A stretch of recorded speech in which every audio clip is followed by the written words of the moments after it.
Miss Devereaux. Hey, Miss Malekai. And hey to all our listeners. Welcome back to Two Saved Queens. We got new audio. We giving new looks that you can't really see. And we're just ready to serve politics, news, more from the safety of our own home. How are you holding up, girl? I'm doing good, girl. I'm just a little tired of seeing all these obituaries on Facebook, but I'll be all right, though. You know, this friend's grandma, this friend's uncle. It's just a lot, honestly. It really is a lot. Oh, man. Yeah, I can't. That's the thing. Thankfully, I feel pretty blessed that, like, I hasn't been hitting too close to home, but it feels like 2 and 3, people away is really where it's like, you're hearing those stories about people losing people. I just heard someone that I work with, a friend of hers lost their dad. Like, yeah, she's affecting. She's taking some of the girls out.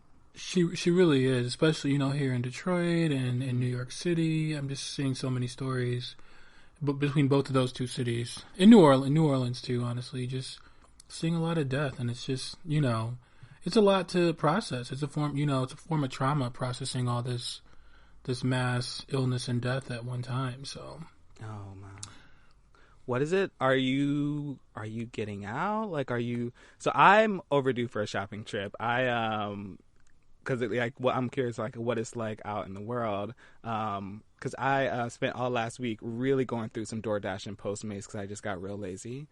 So I'm overdue for a good shopping trip. But have you been out and about, or have you had to go out? Oh yeah, those shopping trips are wearing my ass out. I definitely we don't get that much delivery. I'm quarantining with some family, and we really more so use groceries and cook our own meals. And so I go out about once a week. I alternate between Trader Joe's and Whole Foods, and both of them, especially Whole Foods, is a beast. It's not that there's too many people. It's just, the social distancing. It's hard to get the girls to really fall in line. And even yesterday, like, I was in line. Now in Michigan, you have to wear a mask to go into a public space now. So they even turned away like this, this kind of like biker looking dude who didn't have his mask on yesterday. But then there was a guy behind me who was like a hotep looking guy, and thick dreads. He had on a bandana around his neck, and he put it on his face just to get in the store. And once he got in the store, he took that shit off. And trifling. And he was standing behind me in line. Everybody else had their mask on, but he just had to go.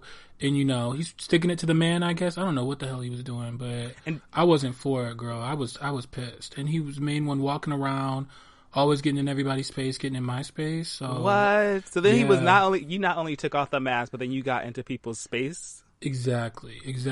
And so, yeah, girl, I was pissed. I mean, you should have ratted him out. You should have gone right up to security and be like, I thought about, but it's hard to rat to the popo, because security guards. But I wanted to. It was just that I couldn't find the security guard. I'm lying. I couldn't. I was looking for a security guard. I couldn't find him.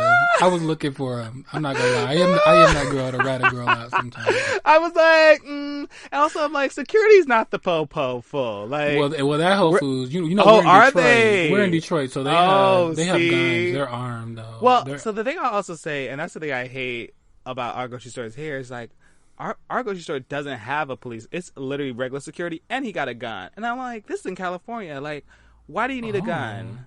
And I'm Whole Foods is, in some cases, they're making hundreds of thousands of dollars a day, girl. So wait, so that's a police officer? So it's not a police officer. It's just they're like armed guards. They're not police officers, but police officers frequently come to that Whole Foods too. And that part, it's in the city, and she makes a coin, that Whole Foods. So I understand why they have armed guards, and she gets a little they have a lot of homeless people who come, and she gets a little rowdy sometimes. So is she probably like the main Whole Foods that people for the city? Yeah, in the city. There's many more in the suburbs, but for the city, she's the main one.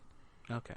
And even a fight popped off in that Whole Foods one time too over like A girl was in there with one boyfriend, and her other boyfriend saw them, and it was a fight that popped off in that Whole Foods. That Whole Foods is popping. They have DJs in there sometimes. Not during quarantine, but in better times. In better times. That's the place to go. Drop it for a little bit. In Detroit, it sure is. Get your organic, or get your oat milk, all your organic fruit and vegetables, and drop it for a little bit. That's how she is.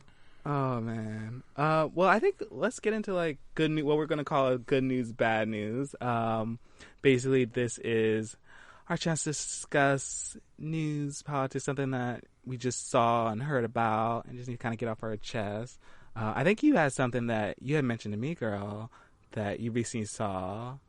About some changes to the White House. Yeah, so I was really surprised at this. So, a couple of my family members were tied to the Obama administration, and they got this email from someone in the current Trump White House named Nicole Frazier, and I found out she's like the new Omarosa. She's like the new it black girl for the Trump administration, and they got an invitation to be on a call about coronavirus in urban communities in the black community, and it was interesting because they literally took the Obama listserv. And just used it.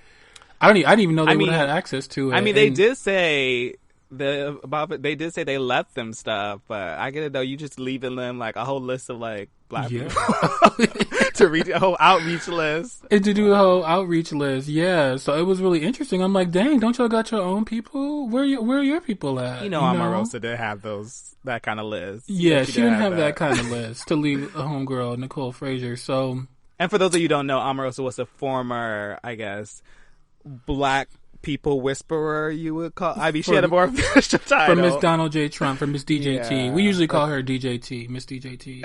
Yeah. And so, Obama was the former black people whisperer, and now this Nicole Frazier is the new black. Not Obama.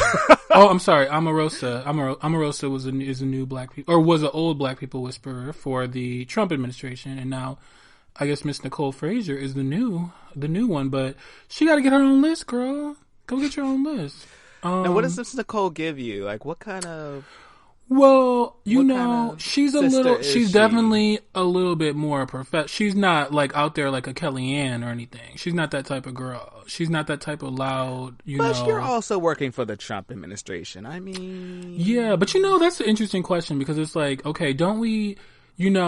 of course, I mean, some people say, okay, those people are sellouts, they're terrible. In many cases, they are. Trash. But they are trash in most cases. But don't we need a couple girls working in there for some representation? Otherwise, our issues, if Miss Ben Carson wasn't in there, would there be any urban plan in the Trump administration? Would there be, if Miss Nicole Frazier wasn't in there, would there be any kind of black outreach or any kind of urban renewal kind of thing? I don't know. That's a good question. Right? I mean, I think it's a bigger topic and one that I think we should get into at some point. But I think it's also a part of like, it's about the results, right? Like, if you're there and like things aren't either not getting as bad as they could be or they're getting somewhat better, all right, I'll give it to you. But if you're in there and things are just the same, it's like, well, a white person might have done that same thing. Like, they might have just left us alone. So, right. I think it depends on what, because, like, I haven't, and that's the thing I think for us to look at for that when we talk about this. Like, I'm curious what things have changed or not changed and in what ways with Ben Carson in that role. So, yeah, we know Miss Ben Carson. She's not what she used to be, but... Yeah, I know that one hurt you. That hurt. She did, because that girl. That hurt you deep. She's from Detroit, so, or she grew up in Detroit. That was hard. Have you ever met her? No, but Gifted Hands was like required reading for all black kids from Detroit from back in the day. Maybe in your hometown. And for those who don't know, I actually it wasn't required reading. Well, was this high school or? Gifted Hands was like middle school reading. Oh, yeah. Yeah. I mean, it's also like it was more like in Philly, it's like, so I'm originally from Philly. So we're reading about like Mary Bethune and like certain like, and I'm blanking her name right now, Phyllis. She's like a black poet. So we're kind of reading more about like black Philly people and also of like that history. So maybe Phyllis, that's also I know who you're talking about. Yeah. Yeah. I'm gonna look her up right now. Yeah. She's from like the 1600s or something, way back. Yeah, right? yeah. I mean, Phyllis Wheatley. Phyllis Wheatley. Yeah. Yeah. We're reading about more recent people too, but I just remember that being really stuck in my head. But so that was a middle school book, or that you all would read. Yeah, that was like a middle school book, and it came out in the 90s sometime.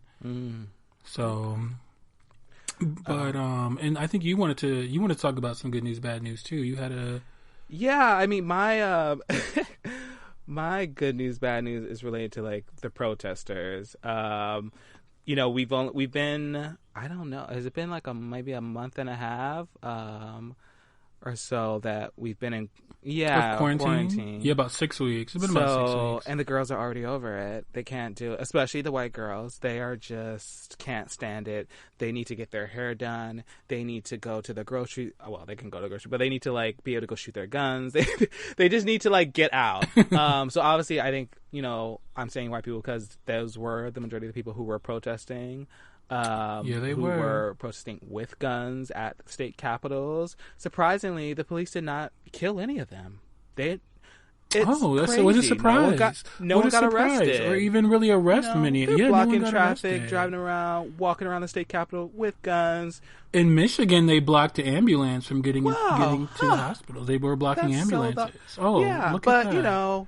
If black people block a freeway for talking about our lives, it's like, oh, whoa, that's too much.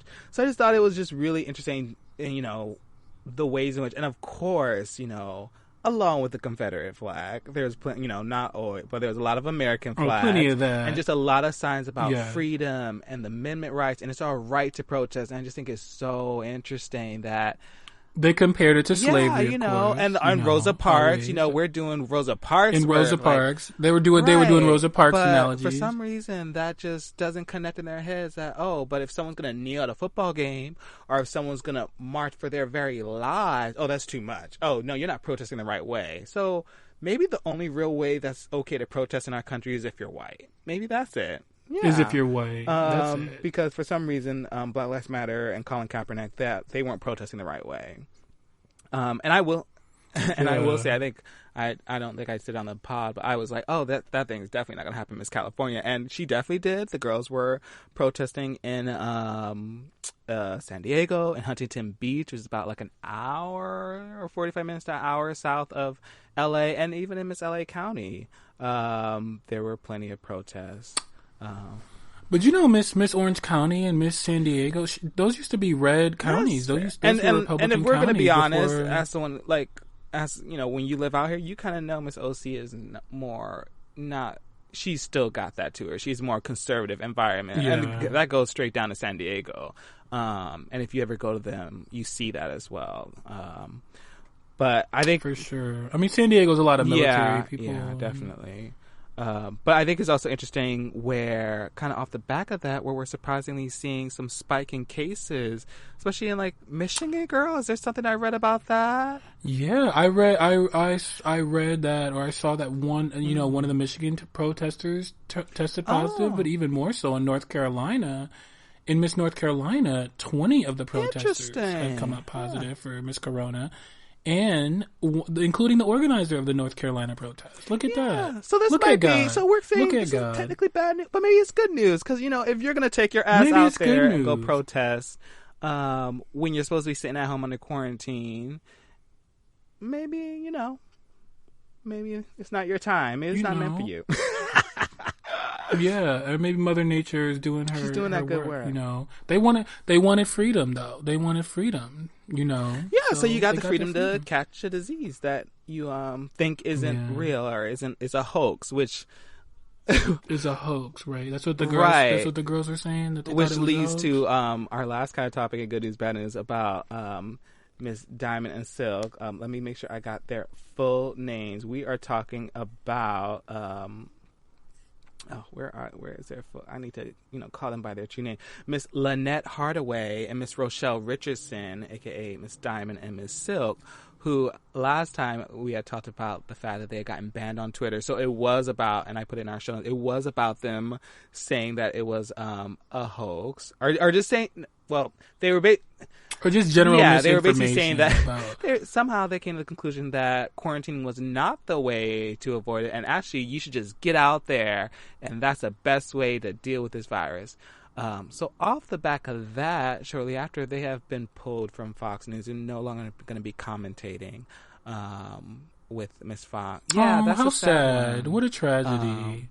Miss Fox News always plays those black girls who, they played Miss Stacey Dash, they played Diamond. They're quick to get rid of those but girls, to be fair, they had a good run. It looks like they came on like around 2018 or so. So, I mean, a good couple of years of like cable news coin, like...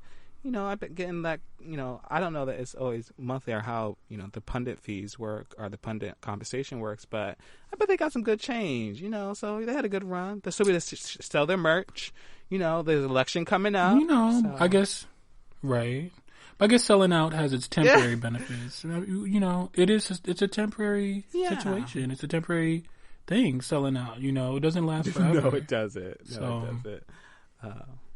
I mean, look at Miss Omarosa. Look where she's at. Yeah, so. Where is she? Did you ever well, first I have to go. One, I wonder where she is, how she's doing during these quarantine times. Same here. And did she have that book that came out? Right? Was it a book that she was doing all that press for? Or did? Oh, I believe so. I'm wondering how that did. I'm wondering how she's doing. Because I felt like she was doing all that press and talking about how she had the recordings, and maybe they hit her with a real good restraining order or something, or some gag order. She just a gag order. Like she probably signed a non-disclosure. And I felt like, oh, she's gonna blow up his spot. Now, as we know, I don't think had she even gotten real into the weeds about what DJT was doing, it really would have affected anything, because the girls love him so much that they will drink bleach for him, they will go out and get a virus for him, they will die for him. So yeah, they're about that life. They really are. They're really about that life. It's interesting with Omarosa though, because that's the one black person where I think he actually really had her back for a while. I mean, he was putting her on all his shows and making sure she had jobs here and there, and that was kind of an interesting turn of events when she turned on him. I thought that was fascinating to watch. Well, but, maybe her conscience got the best of her. I don't know about that. You think her conscience got the best of her? Oh, she got fired. Yes, that's what happened. I think she got too big for her britches, and I think she let that power go to her head. And but Mr. they did give her a job. They gave her got her together. But you know what? I think it was not Mattis. It was the chief of staff one. Mattis. Yeah, the chief of staff. Let me see. The former chief of staff, and now he's on the outs with Trump too.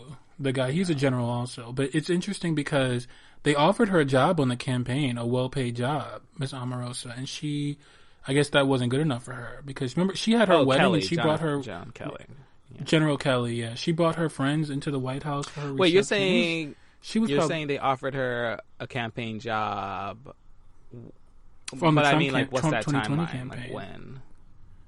Immediately after they. So they still wanted her around.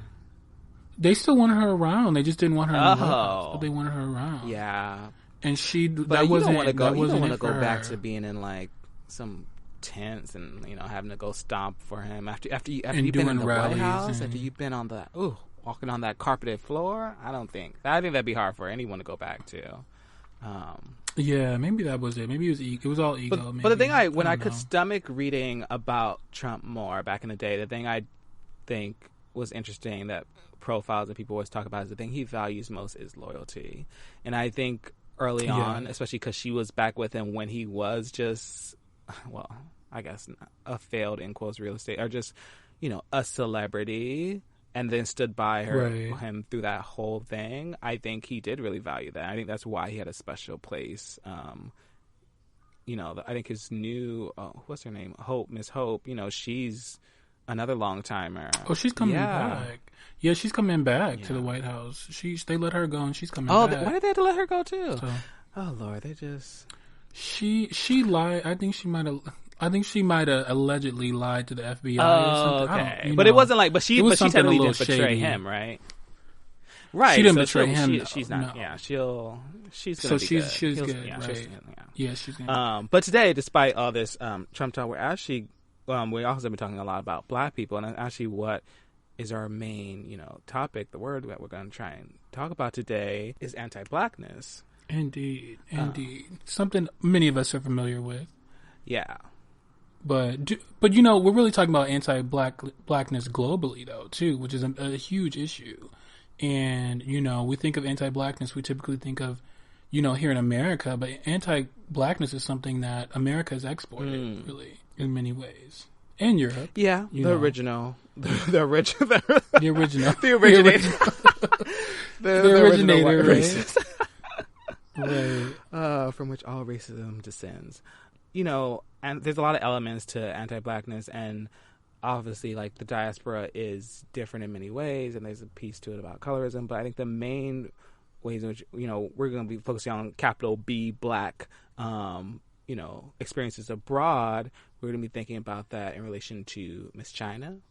And we're also going to think about how that kind of relates to how, some of the experiences that a lot of Asian people and Asian Americans are feeling right now with their own prejudice that they're being, having to deal with.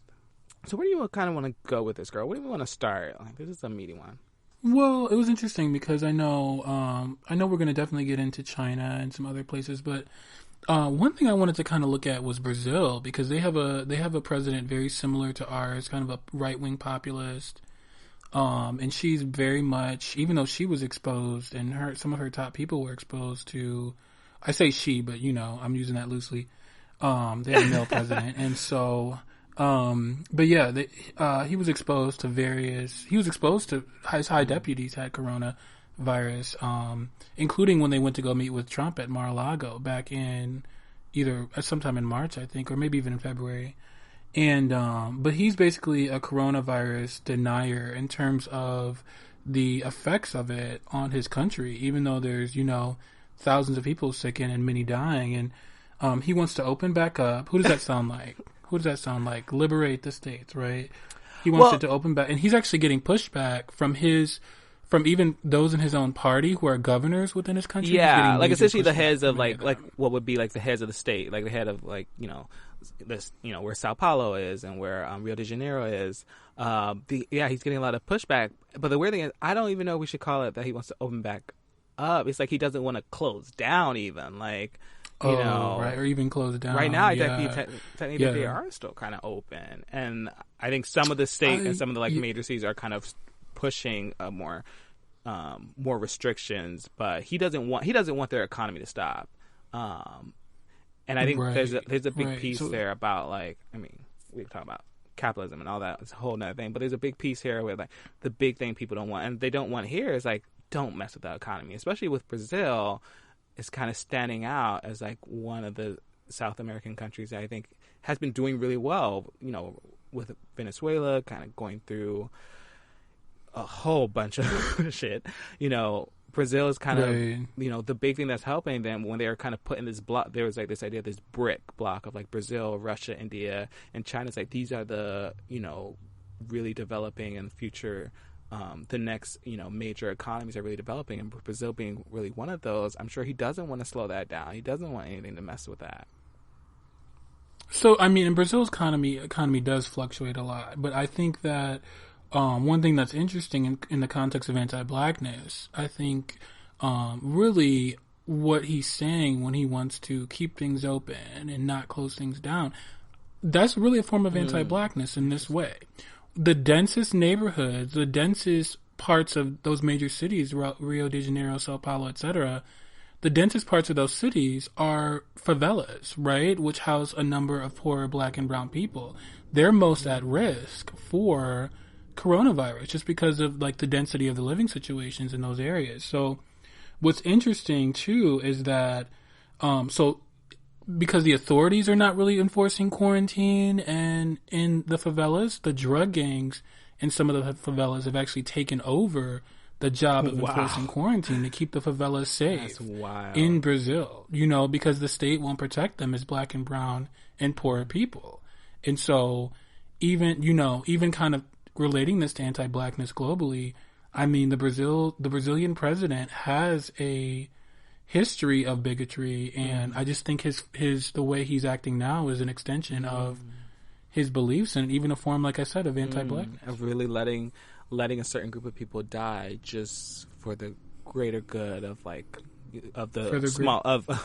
different class of people. Because really the economy doesn't, economy. That's my thing with capitalism. Is like the economy doesn't benefit all girls equally. It really doesn't. And you see that here. You see who's really suffering here. Now, it's definitely something we're going to keep an eye on, because we were thinking about taking a little trip to Brazil for New Year's Eve. Yes, we were. For New Year's Eve. I'm not sure that's still going to happen. Oh, well, obviously. I mean... No, it's not happening. Not with my money. Okay, you're like, I'm not going. I'm not going. Well, no, but I know I was the main one pushing that one time. Yes, so, you were ready to go. And kind of staying in South America, Miss Malekai, just tell us. We did go to Colombia at the New Year coming into 2020, and it was interesting because it was a different experience for you, unrelated to Corona, but did you feel like you had any kind of anti-Blackness experience when you were in Colombia? It's weird because I don't know what it was, honestly. It felt different. I'll say that it felt different, and it definitely felt, because the weird thing is we were on a trip. So when we went to Colombia, we were on a trip with, it was all us. We were on a trip with Black Queens, so we were all Black Queens. Now I was the darkest out of all of us. So there are about 5 of us. I was the darkest, and I also have like longer. Right now, my hair is longer, and it's more like a big afro. So there's that, setting that I need to establish, that framework that I need to establish.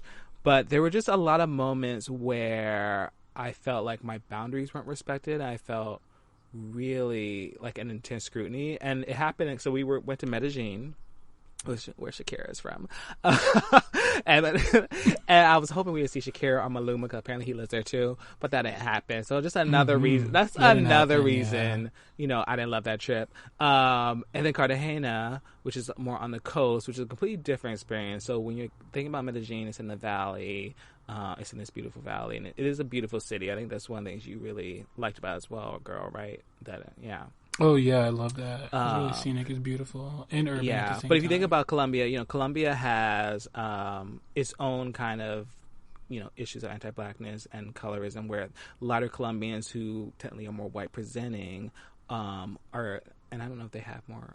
They probably do have more Spanish connections. They are treated better versus the darker Afro-Colombians who were brought in to work a lot of the mines and do a lot of mining and industrial work that was more in like South Colombia, aren't treated as well. And Cartagena, which is like their coastal city, obviously a port city, that's probably where a lot of the fam was coming in.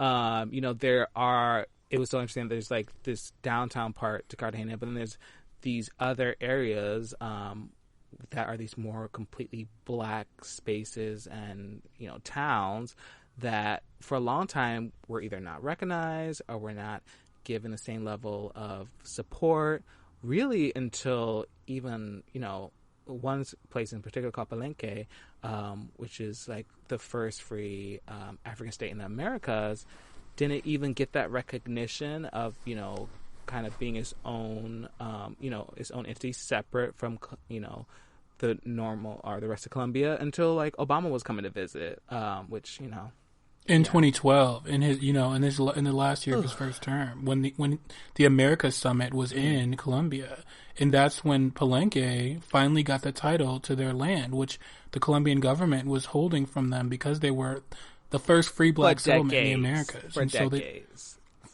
For decades they've been holding that from them. So not until President Obama came did they even give that. Obama, ew, Obama. Oh, miss him. So that's kind of just an idea of like what is going, what's kind of happened, what kind of space we were going into, and I didn't have all that information, but like there's just a couple moments that were just different and weird. Whether it was in like Medellin, just already because of everything, the turmoil in Venezuela, just a lot of people on the street, a lot of people wanting to sell things, and just not from Venezuela. A lot of them, some from Colombia, but many from Yeah. Venezuela. So just getting like a lot of attention in that respect. But there was just this moment that I know we we had where we had gone to a different neighbor. I don't know what. I think it's called Calle 13, or it was the area that Pablo Escobar controlled. Yeah, what is it? So I think it was called like District 13 or something like that. So we had gone there to check it out because there's some really amazing graffiti there that you can look at. Comuna 13, I think. Comuna 13. So we had gone to check it out, and all of a sudden, this little boy starts like first he asked like, "Do we need a tour? You need a tour guide?" And I was like, "No, girl, we're good." And first of all, I shouldn't have asked her to English because that was the thing. It's like they know you speak English and they really want to try and engage with you. Well, actually, I think I was answering in Spanish, so that was my real tea. It was like I was answering in Spanish, so it's like kind of could understand that. And then then he really wanted to like, that was just enough. But even just that response was enough for him. So he proceeded to then, follow me up a hill, which somewhere, girl, I don't think you had disappeared, I think, for whatever. I didn't disappear, but for whatever reason, he was so focused on you. That little boy was so focused on you and harassing you, he didn't even pay me any attention. It was just so wild to be, like, he just wanted to talk to me, and I was like, girl, I don't need no tour, like, we're fine. And he literally just wanted to keep talking to me, and he like put on this whole kind of like effeminate acting, and he's like, "Oh, are you gay?" And I'm like, "Yeah, girl, what's okay, yes, thank you, okay," and I'm fine, bye. And literally followed me like a 10-minute walk up a hill to keep trying to talk to me, keep trying to steep hill, to keep talking. Yeah. And I'm literally looking around, and there are tons of tourists all around, especially a lot of white tourists. I'm like, if you are trying to get some money, if you're trying, because that's the main thing, is a lot of times they do want to like offer you help and things like that because they're hoping to get some money out of it. But I had said, no dinero, no money, I have nothing for you. And he still just wanted to engage in me. And I don't know if that was because he wasn't used to seeing someone of my complexion kind of being in his neighborhood, or if that was just seeing an out gay person, because I'm also being the darkest, I'm probably the most effeminate out of our group of friends that were there, or what. I mean, he was just, or your clothes were a little more colorful. I do just a little more colorfully, know. as you could tell from our cover art. I like to go for a look. But he wasn't paying me any attention. He was so focused on bothering me. It was interesting. And that just happened. So he was one, but that just happened over where it just felt like, for whatever reason, because some of my friends, I think, were a bit lighter, in some ways I stood out a bit more and got a lot more attention. And it wasn't always like bad, but it was just uncomfortable to the point where it's like, almost like, what are you doing here? Why are you in these spaces? Like, even when we were like in the club, nothing happened when we went to like a gay club, and this was in Cartagena, so we're already in technically a blacker environment, but I don't think the Afro-Colombians go to those kind of spaces where we were in Cartagena and like their main downtown hub. So we're just in this club, and I look around, and there's like no one but white Colombians, and it was just, I don't know, it's just a weird thing. What do you think was going on there, girl? Yeah, I just think that maybe the segregation and the lines of separation are so heavy in Colombia, based on our experiences, that it was just, I think it was like a placement thing, like, oh, you're, it's like you are new to this space, or you're, I think there is a little bit of, I think there definitely was some anti-blackness to it, or I can't call it, but I think it just felt, interesting. It was just interesting.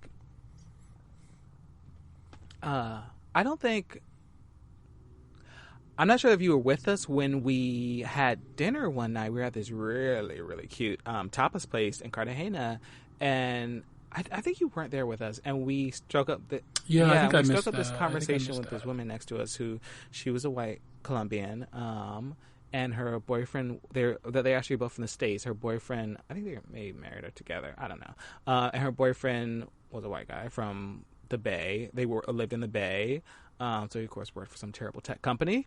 And they just wanted to strike up a conversation with us and want to know, how we enjoy in Colombia, what we're doing here. And, of course, one of our friends who's just a bit more of a gabber was just really going in about like, oh, yeah, we got all these clubs to go to and this and that. And she was really taken aback. She's like, "Oh, there's gay clubs here? Where?" And it's like, "Girl, don't worry about it." But not only was she surprised about that, we mentioned that this was, I think, either the day or the day after that we'd gone to Palenque, and she was like, "Oh, you didn't stay there overnight, did you?" Like, really worried about us. I was like, "Girl, no, we didn't stay there overnight. Like, we just went to visit. Like, what are you afraid of?" And I think it was like a really good indicator of the kind of tension that's there between the different type of Colombians. And just a reminder, Palenque was that free black settlement we talked about that we toured on that day, and when we were near Cartagena. Yeah, it was, so that was an interesting conversation that then ultimately ended with her boyfriend thinking one of your friends reminded him of another black person he worked with, which is always nice.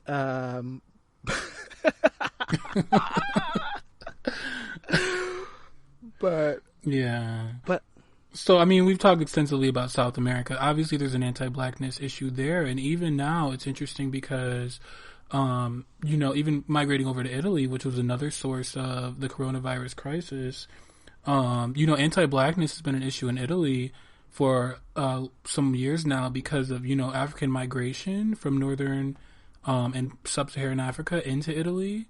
And so there's been a lot of anti-immigrant, anti-black rhetoric in Italy. And it's interesting, though, because a lot of that has shifted with coronavirus into anti-Asian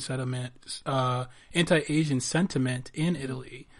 And so it's just an interesting shift in kind of the racism in Italy. They've had a lot of, backlash to... In fact, it's interesting because people don't know this, but around the Milan area and around Florence, too, a lot of textile and leather factories were actually purchased by Chinese companies within the last maybe 5 to 10 years.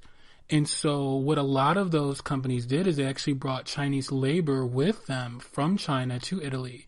In some cases, these factories were closed, so they were restarting them. Huh. And so there's actually a lot of Chinese migrants or immigrants in Italy, in the northern towns around Milan, around Florence to some degree. And, of course, where the coronavirus started within Italy is in those towns around Milan, in Lombardy, in northern Italy. And there was probably a lot of travel among the Chinese workers back and forth to China around the New Year and then the Lunar New Year in January. Right, and that's when things really started popping off, huh? Right. So, of course, now there's anti-Asian sentiment in Italy because of that. Because, that was probably... and actually, because coronavirus broke out in those small towns first, those small textile manufacturing and leather factory towns around Milan, rather than in the city itself. So then you had New York Fashion Week. Yeah, you've been wondering why is it out there and not in the major cities, not in the Milan. Exactly. But then, of course, it made its way to Milan and to surrounding other Italian cities. And then, of course, there was New York Fashion Week in early February, where a lot of people from Europe and particularly northern Italy and the Milan fashionista come to New York. And then you had Milan Fashion Week towards the middle and end of February, where a lot of people from New York and Paris and London and elsewhere came to Milan and then went back into coronavirus to those places, in particular New York. So New York... Yeah, so in New York, they've traced it. It's primarily, the virus there in New York is primarily of European origin.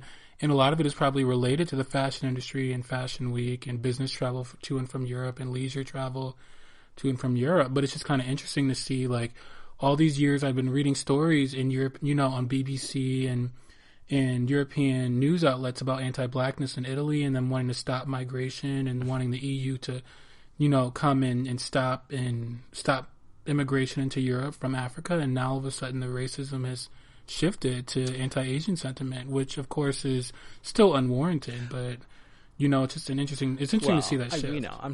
I'm sure they still have some of those feelings of anti-Blackness as well. Maybe they'll get back to it. Oh, I'm sure. I'm sure, and now even interestingly enough in China, which of course is the source of the global coronavirus outbreak. Of course, that's where it was, originated, and it was, exported around the world from China. I mean, this really messed me up. This stuff, I know you're gonna I know I should let you like do the do the explanation, but it's just like Oh, no, go ahead. I just want to say like it messed me up because it's just like it's just an indication of like wow, just always looking to you just wanting to play both be playing the villain but wanting to be the victim. I mean, you should talk about what they did, like what happened there. Yeah, so it's so interesting because China, of course, has tried to, after some mishaps early on with containing coronavirus, some major mishaps, because they of course care about that economy, want her to open up back, and they wanted to keep it. They were silencing whistleblowers around this viral outbreak. I mean, Wuhan, which is a part, which travel. to be fair is a part of the reason why it probably got so bad is because China likes to have that stranglehold over media and over dissension, over rhetoric. Exactly. And then people were like, actually, there's something really bad going on here. Especially the officials in that area. It's very much about, I mean, this is a bit about Asian culture, but not to go in too deep, but it's very much about like appearances and about, wanting to show that everything's okay, everything's going fine. And when it wasn't, there was no one to kind of, broach dissent or to say something different. And before you know it, it got out of hand.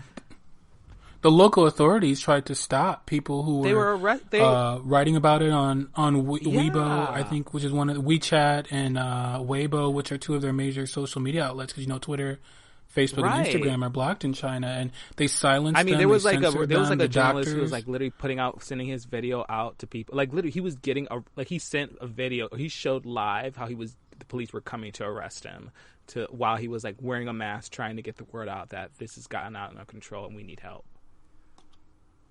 And one of those whistleblower doctors in Wuhan actually died.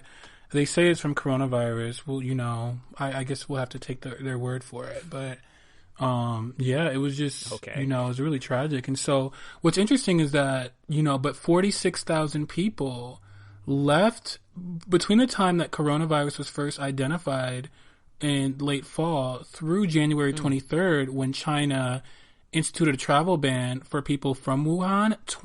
46,000 people left Wuhan and traveled abroad to places mostly regionally in Asia, but also landed in San Francisco, landed in New York, landed in Los Angeles, especially landed in Italy, of course. So that's, one source of the potential outbreak there. And because China didn't institute a travel ban until January 23rd for people from Wuhan, which is the center of the outbreak. Then, of course, Miss Donald J. Trump, she takes credit for instituting a travel ban from China, but she didn't do that until January 31st. She loves taking credit. All the people from credit. So 46,000 people from Wuhan, the center of the outbreak, had already traveled globally, including to the United States. So you had, and already in Seattle, they had a case on January 20th. So from Wuhan. So I'm just saying it was ineffectiveness, incompetence all around from China all the way to Miss DJT and in some of the European countries. But that really isn't what the core issue is, what we're talking about here. Yeah, because like that's totally a fair point. But then it's like, they did get control of it. But now it's like how they're handling it going forward with, how they're treating certain people. And when we say they, we mean China. China got we control. We don't really. They have we don't have any control here. As you just heard earlier from the girls protesting. But China got control of their virus, but of course now, so they got control of it domestically because they have authoritarian policies. They can really force people to stay They can do a real lockdown, bitch. They can do where real you go out, you don't want to right? disappear, do you? Exactly. So, they had monitors in the street, monitoring people, and they had loudspeakers in the street telling people to stay home and admonishing people for leaving home. So they had real lockdown. But here's the deal. They got control of their virus, and then they, with travel beginning again in China, the cases started to be imported. So they were coming from international flights. And what happened was, I guess someone of African descent. Now there's a community in Guangdong, the province of Guangdong, China, in southern China, not far from Hong Kong, in the area around Shenzhen, in the province of Guangdong. And so there's an area around there called Chocolate City, it's nicknamed Chocolate City, where they have a lot of African merchants who come from Africa and do trading. Living in China. I learned that when I went in 2012, Really? and there was actually a woman from Ghana sitting behind me. I went to Hong Kong in 2012, and usually when people go, a lot of times when people go to that part of China, Guangdong, Shenzhen, they fly into Hong Kong because it's just across like a bridge from that area. And so she was flying from the United States, actually from Detroit to Hong Kong. And she was sitting behind me on the plane, and I learned about it, and then I learned more about it when I got to Hong Kong, and so it was interesting. But that's been going on for a decade or more now. Because of course there's a lot of Chinese business interest in Africa, and now of course there's a lot of African migration and merchants in China doing business there, right? And importing things back to Africa, etc., right? To various parts of Africa, mostly West Africa. And so I guess one person of African descent tested positive. And so immediately in China, they start, especially in the southern province of Guangdong, they start kicking Africans out of their hotel rooms. They start kicking them out of their home, honey. After their homes, their businesses. McDonald's, there's a McDonald's in China, and other restaurants wouldn't allow people of African literally just straight up in. saying, and this is that moment where you're like, oh, you can like argue like, oh, I'm African, I'm this African American, I'm this Caribbean, all these things about diaspora. They just said, we don't want no black people. You're black. We don't want no black people. Don't come in this McDonald's. Yes. Anti-Blackness in China. And so they're scapegoating people of African descent for a virus that originated in China. In China. And so it was just... And so how are you going to scapegoat black people? Where did this virus come from again? But it's in just Wuhan, so China, wild right? how... And I guess, we're not fully in that type of environment yet. But it's just so... To see people just literally just... The rhetoric... Well, I mean, I guess I can't talk. Girls are out here taking bleach, and but it took me back how quickly people seem to forget where this virus came from, and that they literally just found someone to blame, and without evidence, they were testing these people, and they literally were. So many of these people from these communities were negative, and they were still negative. Landlords were encouraged to kick people out, kick out families. Like there was a pregnant woman that someone went to the hospital. A pregnant woman went to the hospital, and she couldn't get service. Like it was getting like people are sleeping under bridges, people are sleeping on the street in the rain, who have businesses, who have jobs, but literally are not basically like can't go anywhere, are getting dirty looks on the street from everyone. And it's like, it's gotten so bad that, like, literally, not only, of all people, the U.S. was like, hey, y'all, like, sending out warnings. Like, when the U.S. is telling you that you're being too racist to black people, you really are doing the most. Then we have a problem, yeah. Then you have a real problem. And so it's interesting because it's part of China's Belt and Road Initiative, and their demand for raw materials. Of course, China has been building a lot of business relationships and opening factories and building infrastructure. So that was completely new in Africa. Was new for me is to understand that how big of a trading partner and a relationship China has with Africa, and how important they are to them in terms of helping to continue to like push their economy forward. That they started that initiative, but it looks like even before that, like when the oh my god, I have to get this right. Okay, is it democracy or the republic? Let's see. The democracy is Taiwan, right? Can we do that? Taiwan is I think Taiwan is a democracy. I believe so. Right. Oh, the Republic of China is Taiwan. It's the Republic of China. Taiwan, and then the party that is in charge of China now, the People's Republic of China is China. So the Republic of China is Taiwan, and then but the Chinese Communist Party is completely in charge. So when they came to power, one of the early things they did, which I thought was really interesting, was that they did a lot of diplomacy work with Africa to kind of build up their standing and their relationship with them, and that kind of set the footings for some of the initiatives that they're doing now to build up the infrastructure and make investments in Africa and different parts of Africa, mostly West Africa. But the goal is the raw materials. I mean, they're in Africa for the raw materials, for the things that build technology, for the things that build our phones and our computers and, those, everything that gets made from China, metals. Made in China, they need the materials in Africa. Exactly. The raw materials, many of them come from Africa for the silicon chips and for the for the various technology that we use. So of course that's what China's after, and so it's not out of any humanitarian purposes that they're in Africa. So it's, in most cases, it's often an exploitive relationship. But here's the thing. And many African leaders in African countries were okay with that up until now, when they found out about how people of African descent were being treated in China. Nigerians, some of them were considering Kenyans. Some were considering deporting Chinese people back to China from their countries. There's huge Chinese settlements in some of these countries, in Nigeria, in Ghana, in Namibia, and as retaliation for how black people are being treated in China. And I actually was for that, because I'm like, how is China gonna be able to promote anti-blackness within its country and then get away with being present in all these African countries? Send them back. Now, but the thing we have to realize is, like, Africa's not a monolith, right?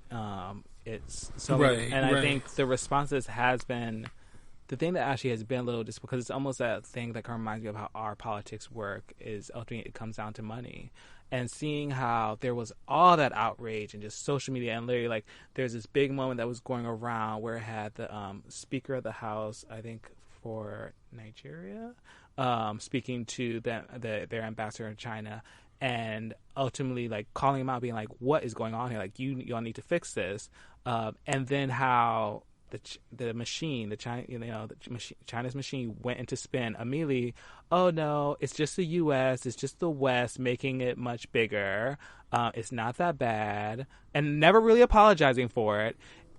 Because, of course, these were Western media outlets reporting this anti-blackness in China, right? Despite the fact that there's literally people, I mean, it's video. Like, who cares who's reporting on it? I'm looking at a video from the country with the people sleeping under a bridge, or the McDonald's sign. So it's like, did we just make up this picture of this grimy window? Yeah, it's not. They didn't. These media outlets did not make this up. This really happened. But so seeing that, they not only went to that spin, but they then went to, and this is where that kind of like Belt and Road initiative and just a lot of what they basically have been doing is like creating this relationship where they're, a lot of these African states are going into debt, like basically going into debt to China. China has the reins on their debt around a lot of these investments and these infrastructure projects. And this is the moment where they get to kind of wield that power to go to them and say, hey, let's tone this down a bit. Like, we'll deal with it, but, this is not verbatim. But this is the feeling I get. It's like, there's a lot of then conversations that happen and deployments that happen, because a lot of that, despite all that outrage, everything's kind of quieted down now. Like, it feels, and maybe not for all of the African countries. Like, definitely, I bet there is. I mean, it's interesting because there are some African countries, and I'll put the article in there, like the Congo and certain places, and Mauritius, who don't really do anything with China and like are not involved with these initiatives. And partly, some of them, it's because they have a relationship with Taiwan, where they recognize Taiwan, and that is a deal breaker, girl. Like, don't recognize Miss Taiwan in front of China. And some of it's just like, we just don't fuck with her. So some of them, it'll be interesting to see, because they see how China is building exploitive relationships with these other countries, getting some of them into debt, even outside of Africa, like Sri Lanka.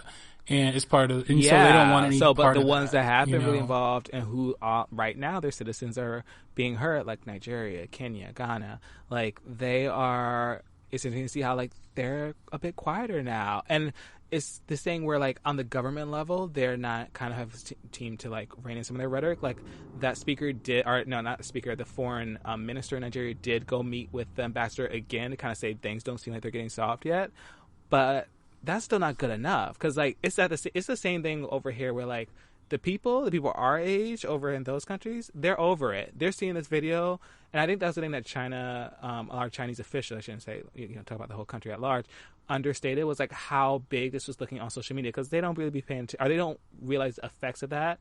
And like those citizens that are seeing this happen to people, they're like, no, we are done. Like, go get a plane to bring them back. Like, get them out of there. Like, we're done with it. And there are the people who are living there, actually, some of them are over it. Like, they're done. Like, people who live there 4, 5, a decade are like, they're done. Because it's like, you went from living as part of this community to now you're on the street.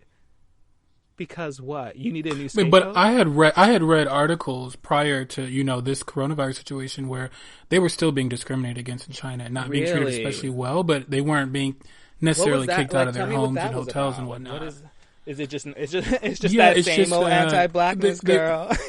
Exactly. They would have racist nicknames for them, or even naming the neighborhood that a lot of them live in as Chocolate City, and and it was just, but of course, like the terms that the Chinese use, some of what they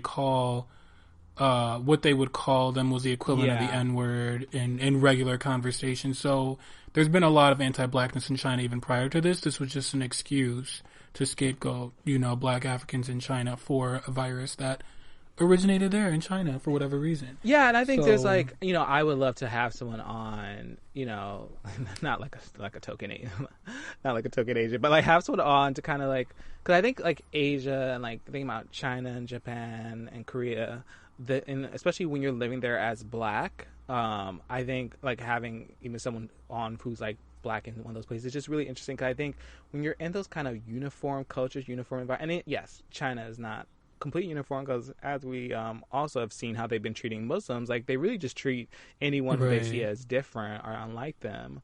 Not Han Chinese, not the predominant, either Buddhist or atheist religions.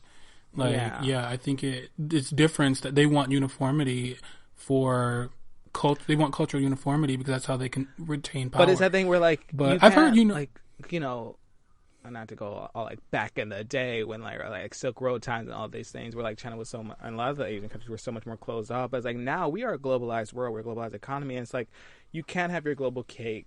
Like you're trying to have both. Like you're trying to have your cake and eat it too. Like you can't have your like uniform one sided and then engage with a wider world. And like I feel like this is that breakdown. It's that thing that I think about a lot where just racism. Because China surpassed Germany as the world's largest exporter. They're trying to have all this economic power and might within these countries around the world, giving loans out and also like doing these trading relationships and also exerting some soft power around the world, right? But that soft power, this is that moment, right? Where that soft power then comes up against what's happening at home and how you actually treat people. And there's that friction. I personally don't think it's sustainable, because it's like, well, you're saying one thing to me. Yeah, you're helping build our infrastructure, build our roads, fix this bottleneck that Africa has been dealing with, partly because of imperialism from Europe. And at the same time, look at how you're treating our citizens. Look at how you're treating people who look like me. So do I really believe you? But that's me kind of being a bit more of a moral, ethical girl. And at the end of the day, we know we're a bit more of a economical, capitalist kind of world. So. Exactly.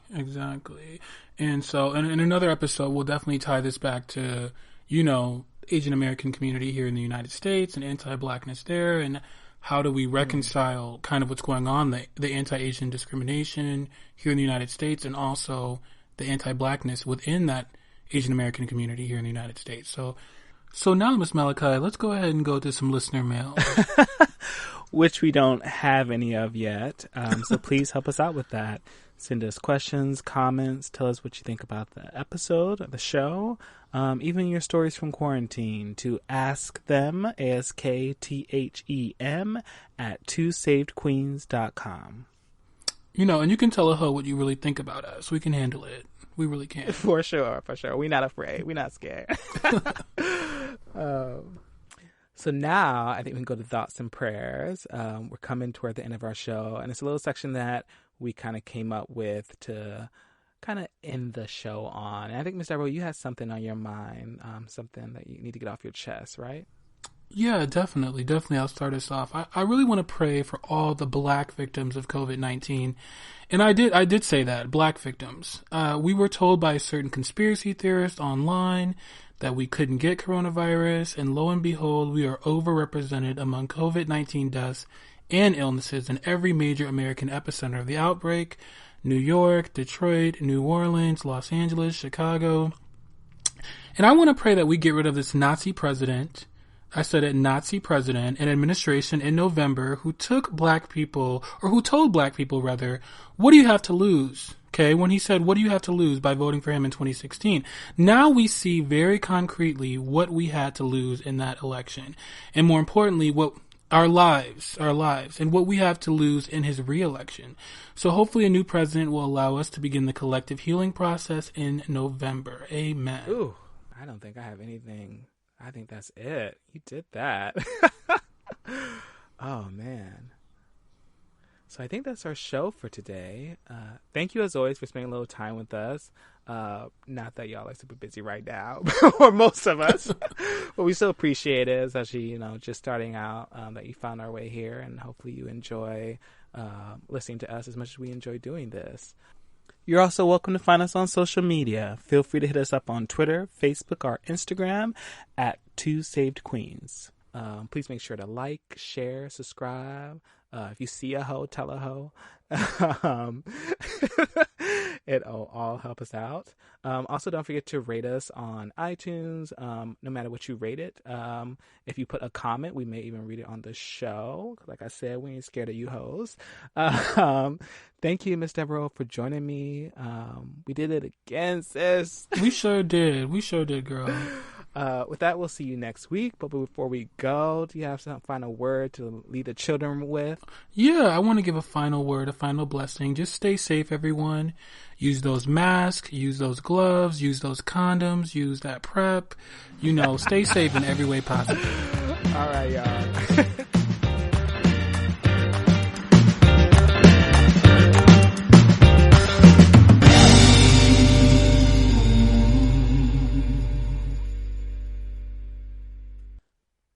That don't do it. Episode 2.